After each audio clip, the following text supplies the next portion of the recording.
Two stranded men were pushed into a cauldron by African cannibals to ensure nutrition. It was also filled with various fruits and vegetables. Seeing that lunch was settled, the cannibals immediately became excited. At that moment, Nick suddenly had an idea. He plunged straight into the water that hadn't been heated yet. Then he kicked hard at the wall of the cauldron with his feet. But the cauldron didn't move at all, feeling the water temperature rising rapidly. Nick quickly surfaced. He called his companion to dive into the water with him. Then the two of them used all their strength, and together they kicked against the wall of the cauldron in one direction. After many attempts from the two, the cauldron that hadn't moved began to shake.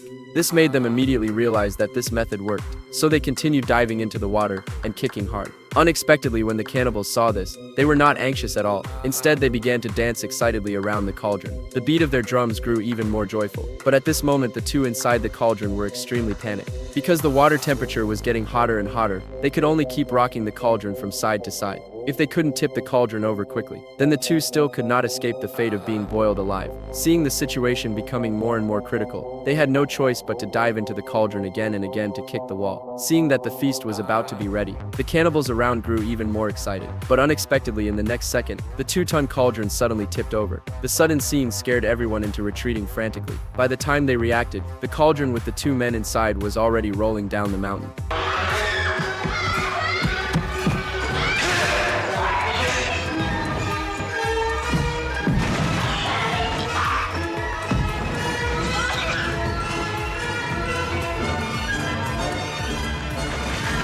Fortunately, before the two fainted, the cauldron finally stopped at the bottom of the slope. The dizzy men thought they had escaped safely, but when Nick looked up, he saw an even more terrifying scene.